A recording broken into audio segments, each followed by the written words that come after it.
UP में एक बार फिर से तबादला एक्सप्रेस चलिए। जी हां, बड़े स्तर पर आईएएस और पीसीएस अधिकारियों के ट्रांसफर किए गए हैं।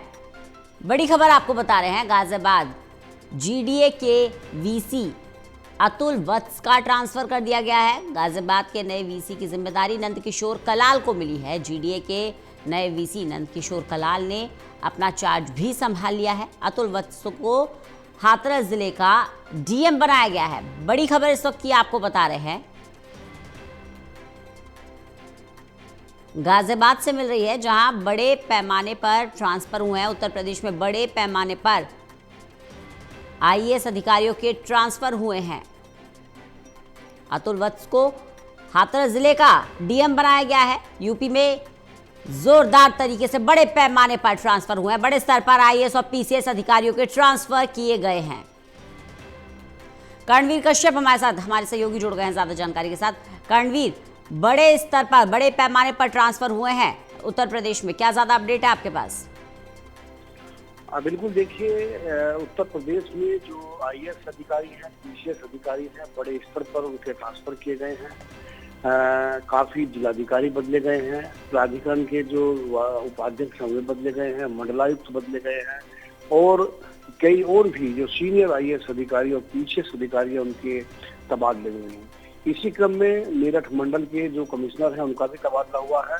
साथ ही साथ जो गाजियाबाद विकास प्राधिकरण है उनका जो उपाध्यक्ष थे वीसी थे अतुल वत्स, उनका भी ट्रांसफर हो गया है। उनको हाथरस का डीएम बनाया गया है, जबकि रामपुर के एडीएम नंदकिशोर कलाल को गाजियाबाद विकास प्राधिकरण के वीसी की जिम्मेदारी दी गई है। जी। ट्रांसफर होने के चंद घंटों के बाद ही उन्होंने गाजियाबाद आकर अपना चार्ज भी संभाल लिया है। जिस तरह से ब्यूरोक्रेसी में लगातार शासन स्तर से इतने बड़े स्तर पर ट्रांसफर हुए हैं, वो अपने आप में काफी अहम माना जा रहा है। क्योंकि बड़े बड़े पदों पर जिस तरह से सीनियर आईएएस के ट्रांसफर किए गए हैं, उनको कुछ को मलाईदार पदों से हटा करके अन्य पदों पर तैनात किया गया है। कुछ को जो काफी दिनों से पोस्टिंग अच्छी नहीं पा रहे थे उनको जिलों में या मंडल स्तर पर तैनात किया गया, अच्छे विभागों में तैनात किया गया है।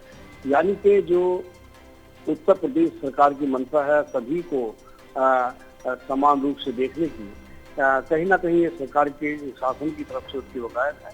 गाजियाबाद में ट्रांसफर हुए हैं, मेरठ में ट्रांसफर हुए हैं, प्रदेश के लगभग अधिकतर जिलों में और मंडलों में आईएएस पीसीएस के ट्रांसफर हुए हैं। ये काफी महत्वपूर्ण माना जा रहा है, क्योंकि आने वाले समय में उत्तर प्रदेश के अंदर पंचायत कर्णवीर, क्या ये रूटीन ट्रांसफर है या कोई और बड़ी वजह भी है इस ट्रांसफर के पीछे?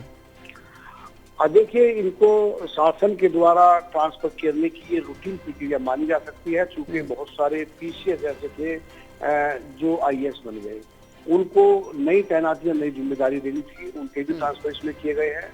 कुछ इस तरह के आईएएस अधिकारी थे जो काफी सीनियर कमिश्नर रैंक पर पहुंच गए थे, उनको भी महत्वपूर्ण जिम्मेदारी देनी थी। तो उसी प्रक्रिया का हिस्सा है शासन पर इस तरह की जो, यानी कई अफसरों का प्रमोशन भी हुआ है कर्णवीर।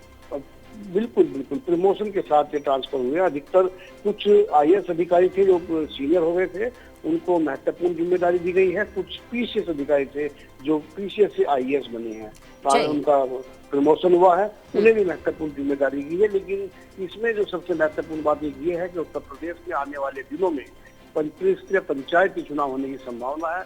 उससे पहले इतने बड़े स्तर पर आईएएस अधिकारियों के ट्रांसफर होना अपने आप में जो सरकार है उसका कहीं ना कहीं ये हो सकता है कि अपने हिसाब से अधिकारियों की पोस्टिंग और ठीक तरह से अधिकारियों के बीच में समन्वय करके जिम्मेदार अधिकारियों को उनके हिसाब से पोस्टिंग देना हो। चलिए, बहुत बहुत शुक्रिया कर्णवीर इस जानकारी के लिए।